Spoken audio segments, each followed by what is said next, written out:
back to another episode of Handloader TV. And in this episode, we're moving right along with our series on World War II small arms. And to help us and talk about all these great old guns is my good friend Mike Venturino, author of the book Shooting World War II Small Arms. We're kind of just scratching the surface here with these videos. There's a ton of great information in this book. But we got some British revolvers here, right, Mike? The British used these two guns in World War I and World War II, and they used these two guns in World War II only. As you notice, two of them are Smith & Wessons. They bought lots of Smith & Wessons over the years. This is a Webley, this is an Enfield. Basically, that's a smaller version of this one. Let's start with this one. This is the oldest one. This is their .455 Webley Mark VI. It's top break. Just you have to really reef on it to get it down, and everything extracts. But it's a big, ugly gun. It kind of is. Yeah, it's got a lanyard loop, synthetic grip. It's double action or single action, like that. The .455 Webley cartridge is pretty interesting. It's so weak. It fired a 265 grain bullet at about 620 feet per second, maybe up to 650 in some loads. Wow. So you could just about throw a baseball faster, I think. Almost see the bullet coming, right? Yeah. There was an incident on Guadalcanal where a Japanese officer in one of their charges was coming at a Marine machine gunner who had picked up his machine gun and was holding it in his hands because the Japanese were overwhelming him. And the Japanese officer fired a .455 Webley at him. Probably had captured it at Hong Kong or Singapore or one of those places. Right. And the Marine said all he could do was duck his head. And he said the bullet just hit his helmet and ricocheted off. And that gave him the time to whip it around, and that Japanese officer never fired another round. Wow. So that shows how weak that cartridge was for a combat gun. The Smith & Wessons are very interesting. And of course, I love these big old Smith & Wessons. Oh, yeah. These are the end frames that the triple lock was the predecessor to this. In World War I, the British needed guns desperately, as they always do when they go into a fight. Mm-hmm. So they prevailed on Smith & Wesson to make the hand ejector #2, which was introduced as a 44 Special, by the way, make it in their .45 Webley cartridge. This one was actually shipped to the Canadian government in 1916. Really? And that's very cool. I'm sure it was issued again in World War II. When I got it, it came with an Australian holster. So it probably came around the world. Still in very fine shape and a very fine shooter to boot. I can't beat that. Fired the same. Of course, it's double action, single action if you want, lanyard loop, checkered Smith & Wesson grips. Beautiful gun. Yeah, and the nice Smith & Wesson bluing on it. That's correct. And it's interesting that they made a few triple locks in .455, the hand ejector first model. Mm-hmm. Then they made, I think, about 69,000 of these hand ejector second models. Now everybody thinks that the Smith & Wesson 44 Specials were the cat's meow, and that they were the top of the line. Well, they were top of the line in quality, but they weren't top of the line in sales figures. They made more of these in .455 than they made in all 44 Specials between 1908 and 1966. Really? That's interesting to some of the 44 Special lovers. That is. That is very interesting. Yeah, they'll be throwing cabbage at us or something for saying that. Now, this gun was British official issue until 1928. Then they decided they didn't need a .45 caliber, that they needed a .38 caliber. So they reduced the size of this. This is a very handy gun. I actually like these, and I'm not real crazy about British gun. This is fired the .38 Smith & Wesson cartridge, except they adapted it and called it, at first, the .38-200, meaning it was .38 caliber firing a 200 grain bullet. As the war got into going, this is a top brake. They like those top brakes. They like the top brakes. It's interesting. It's got almost an octagon barrel. These two do. Our guns are round barrel. Right. The Germans said that the 38-200 had a lead bullet. It was against the Hague Conventions of having lead bullets, and if they captured any British officer with these loaded with lead bullets, he was going to be executed. So the British went to a 38 178 grain jacketed bullet. See? Oh, okay. It was just jacketed on the nose. The bearing part of it was still lead because it's so slow, the bullets would have stuck. And so this gun went from a 200 grain bullet to a 178 grain bullet. Velocity was about 650 feet per second. But it's a sweet gun. I'm going to fire it double action, pull the trigger. It's got a very short double action trigger pull. Try that. Okay. Very short, very smooth. Very smooth. Very smooth. Very nice That gun. feels very nice. Yeah. And interestingly, this one, I didn't realize it until I got it home from buying it. It's marked RAF, Royal Air Force. Oh, that's a really cool little tidbit there. This was probably some pilot's revolver. Wow. Now, like I said, as usual, British don't have enough guns. So they turned to America to make guns. This is a common Smith & Wesson military and police 38 revolver. Smith & Wesson offered it as 38 special, or they offered it for this 38 S&W. What's easily adaptable then to the British round. Right. Fires them perfectly. They made them Parkerized. And the Smith & Wesson, once they reached a certain level on the serial number, and I don't remember exactly what that was, they started putting a V on these. This one has the V right here. See that? Yeah. That denotes Victory model. Victory model. Victory model. Okay. And they sold a ton of these to the British government during the war. I don't remember how many. And then later they started coming back into the United States. Sadly, so many of them were butchered when they came back. The sellers, the importers, didn't think the 38 S&W cartridge would sell, so they reamed them out to 38 special. Ah. And the 38 special case is actually bigger than the 38 S&W. So these would swell and break or split when fired in the guns that they were supposed to be used in. This one is original. Now, they also did a lot of conversions on the Webley revolver as well, right? I'm glad you said that. The first one I bought in my youthful enthusiasm actually had been converted to 45 ACP. And they did that by facing off the chamber back here, the cylinders. And then you had to use the half moon clips for the cartridges, or you could use the auto rim cartridges. And I bought it, got it home, found out what I bought, and I sold it to a friend who actually wanted one of those. Then I went looking for another one, and I got this one. This is unaltered. But if you fire 38 45? 45s, excuse me. If you fire 45 automatics in these, they're at much higher pressure than this gun was made for. Right. I would not recommend it. Not at all. Yeah, something you got to be careful about for sure. Yes. That 455 Webley cartridge, like I emphasized, is a very weak cartridge. Yeah. Well, you were saying 650 feet a second? That was getting fast with them, yeah. I always said I like to jab the British whenever I can. I think the British made their guns shoot so slow because they didn't want to hurt anybody. I like that. I'm sure some Britishers will see this and really give you some guff about it, but that's what I think anyway. Well, being a red-blooded American, you know, it makes me really happy to see the Webleys there, and I can appreciate them for what they are. But then they also used some good old American guns, you know. Yeah. That always makes me feel proud and happy.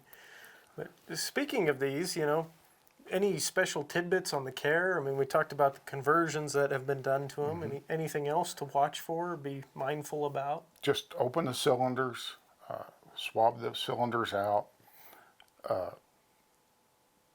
clean out the recess for the cylinders here. They'll get gunked up. Swab the barrel out and you're done. Put Pretty oil simple. like that.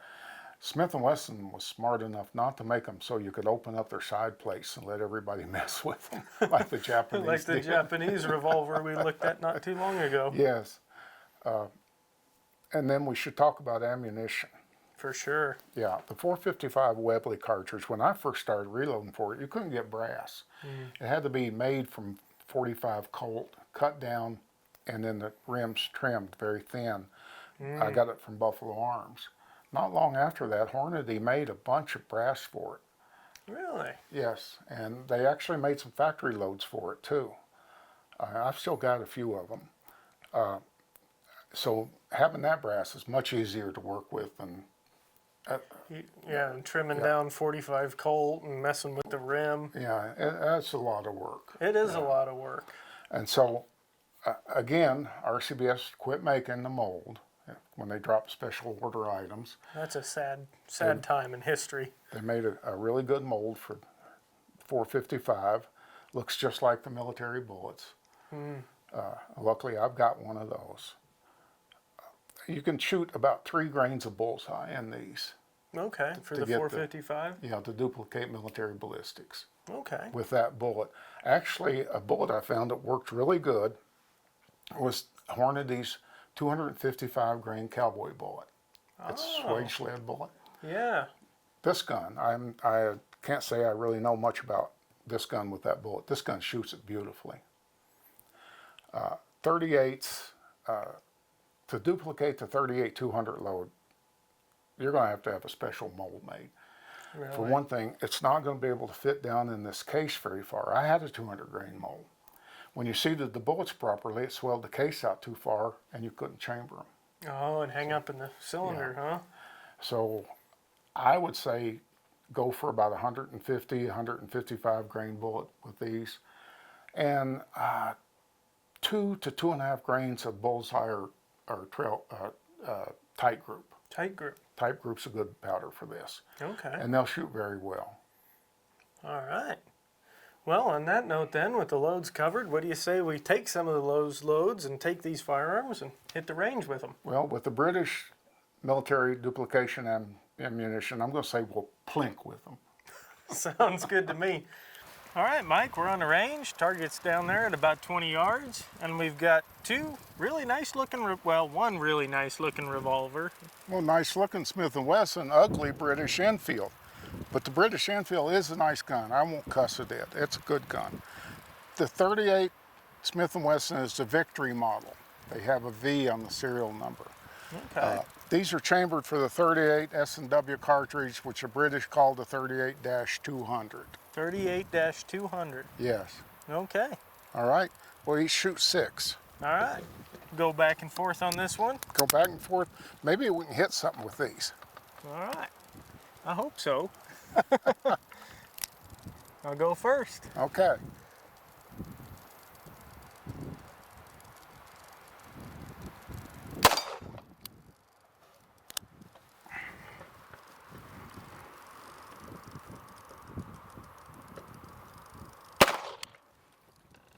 Let's see where that went. I don't know where that one went. Probably into that stump back there.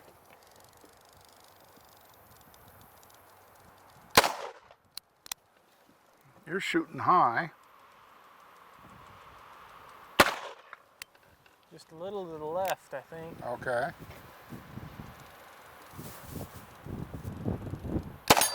Hey, There we go. It is. You had a hit. My turn. I hit something. You hit something. I heard it ting.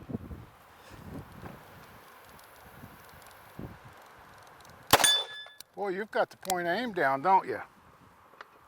I like these. These feel good in my hand. We'll see what happens when we trade, though.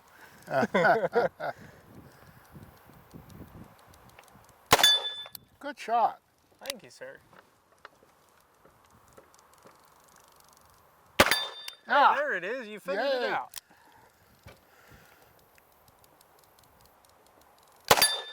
good shot again. Boy, you do have a point of aim, don't you? This one's zeroed nicely. Ha! Hi! You're getting it figured out too now. Now, is that 5 or 6? Well, we'll see real quick. That was 6. That was 6. I had a feeling. Getting excited. I almost lost count. That was a lot more fun than the Japanese guns. It was. Now, that just feels really nice in your hand. And you said that's a Smith & Wesson, right? That's right. You know, it's funny. When we did the video on the 1917s, I shot a lot better with the Smith & Wesson than I did with the Colt. And this, no different. I mean, that felt really nice. Well, I grew up with Smith & Wesson revolvers, and they're really hard to beat. They really are. Yeah. This gun is really neat, though, because it's got the RAF on it. Maybe this thing actually flew in a Spitfire. Now, that's really neat to think about. Yeah. The history behind them, that's what gives these guns such an appeal. Okay, you know? so let's swap. Sounds good. Swap, and double action or single action or either or. Whatever you want to do. I'm going to do the single action. Me too.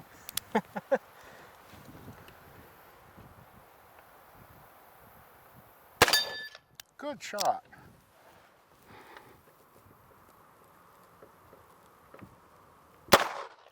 Ah.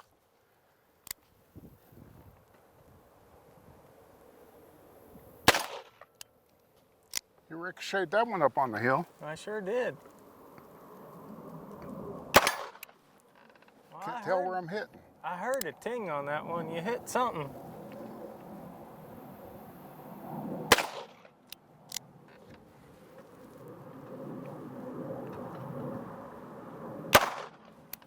I'm not doing so good.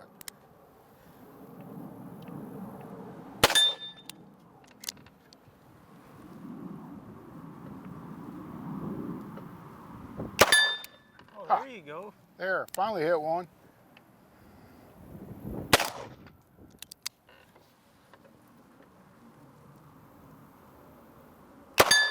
There it is. Now Nicked you that one. figured it out. How But many have we fired? I think One more each. One more each. Mm-hmm. All right. Good shot. Thank you, sir.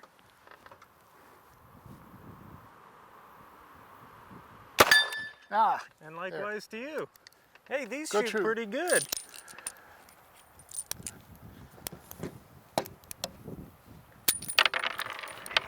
Tried to catch them. All right, Mike, we got 2 revolvers here. We've got a British Mark VI, Mark VI, 455 Webley. 455 Webley, and Smith & Wesson hand ejector number 2, 455 Webley. all right, This was made by Smith & Wesson and actually factory letters to the Canadian government in 1916. really? And these were made between 1916 and 1928. Okay, All right? But both of them were used in World War II. great. Well, what do you say? We got a target 20 yards. Yep. See what we can do, huh? Let's shoot the round one. All right, sounds good. Okay. Beauty before age. So go ahead, number 1. All right. Better cock that thing. Yeah, I'm not gonna mess with the double action.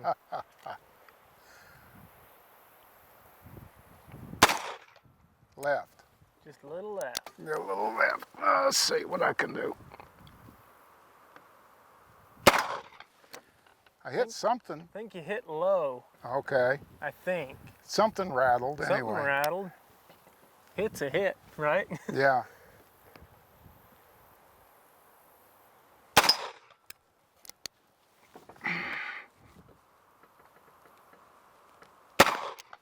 I knew that one was high. I pulled it high. Pulled it high. Yeah.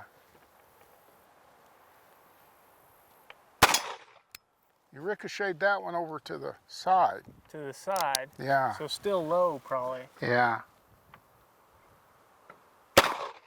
Just to the right. Just to the right. Oh.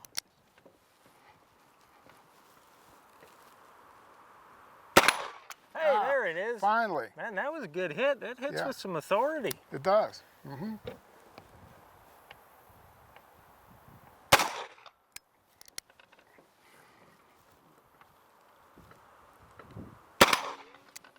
There. Now you figured it out. Yeah.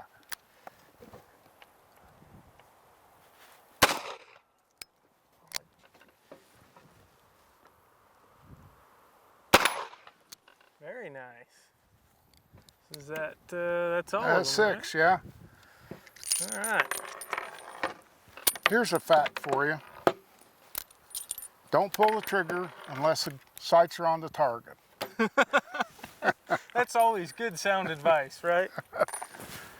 Okay, we'll swap out, load them up and swap out. Sounds good. Okay, You want to shoot at that same target or you want to go for the tree? let's go to the dueling tree this time. Sounds good to me. Okay? All right.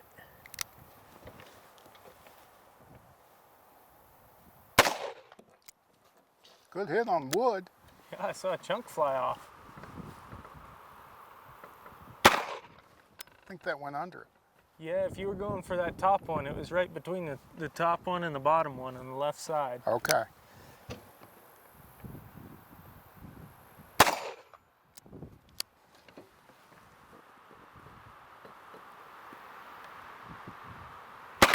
There we go. There it is.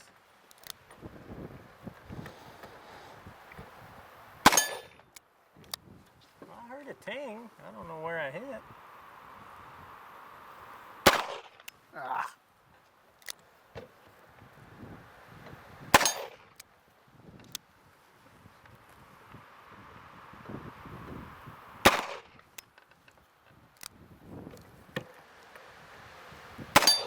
There Good. it Now is. you're on them. Now it flipped. Well, I saw a chunk of wood on that one too. Good. You're on it.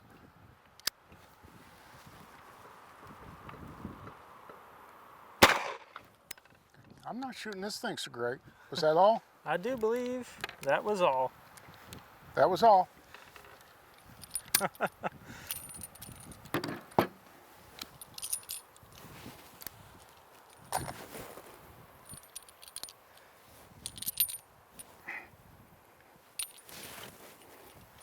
Well, it's a pretty neat little cartridge, really, and when you actually hit the steel, it does a pretty good job.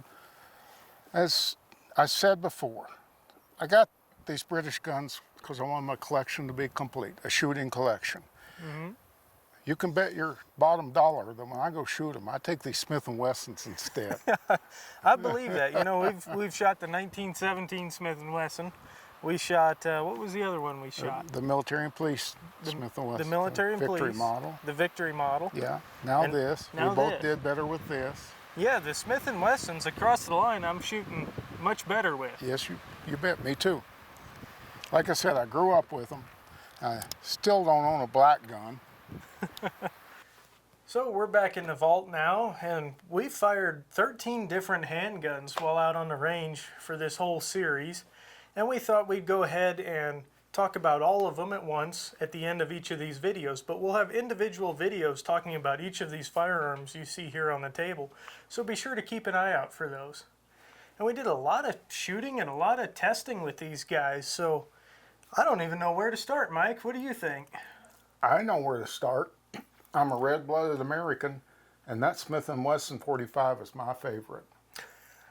I hit better with it. I felt better with it. This would be a good second, the 455 Smith & Wesson. Okay. I can tell you which one I like the least. This little Japanese double action only oddball revolver. I'd have to agree with you on that one. I think we actually managed to hit the target once, each of us, but Yeah. I think that might have been a little bit of a luck factor. Well, we had rotating paddles, and we both hit them once, but they didn't rotate. No, they didn't move very much at all. But there were some pretty interesting ones too. Like, I was really surprised. I shot really well with the 1917 Smith & Wesson revolver. But then when we swapped over to the Colt, I don't know if I even hit one with the Colt. That Smith & Wesson just felt better in my hand compared to the Colt. Well, the people in 1917 must have had bigger hands than me, because my hand will not reach that trigger for double action shooting. I can do it, but just barely. Really? Yeah, the Smith & Wesson, I can handle that easy. That kind of makes sense, because I had trouble with that too. Reaching the trigger was tough. I was shooting at single action, and I still couldn't hit anything. Well, it's blasphemy, but as usual, the 1911 bit me.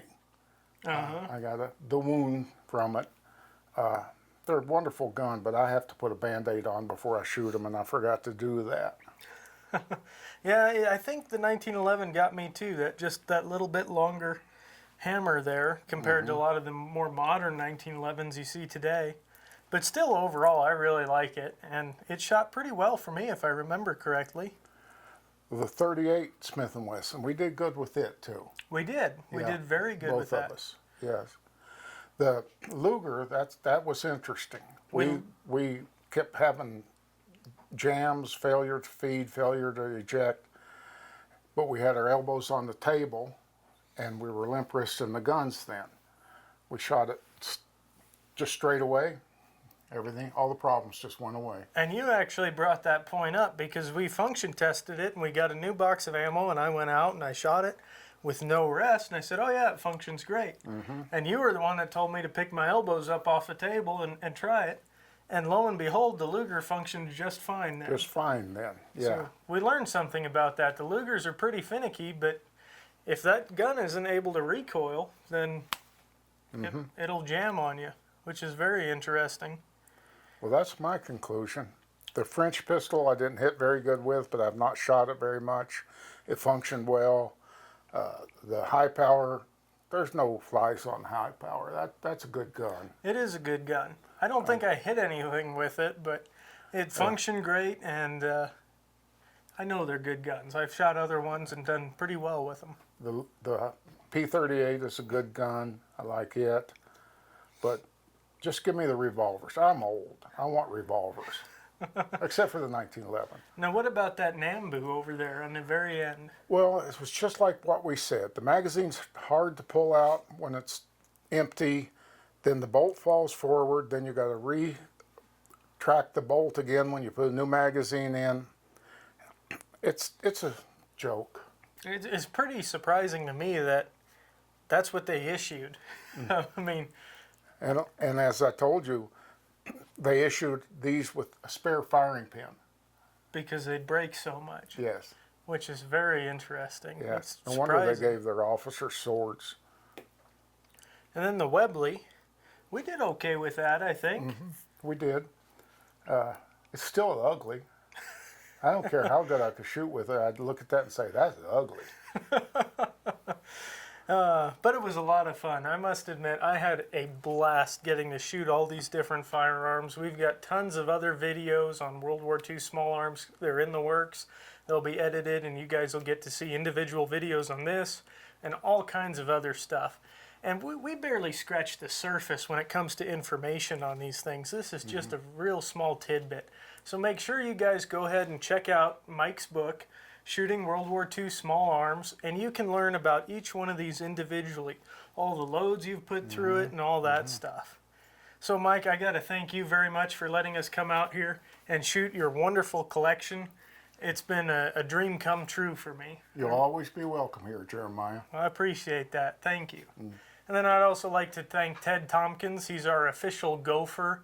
He was driving around spray painting targets for us and grabbing the guns we needed and the ammunition and just even the food, whatever else we need. So a special thanks for Ted. He was too ugly. We didn't put him in front of the camera. We couldn't put him in front of the camera.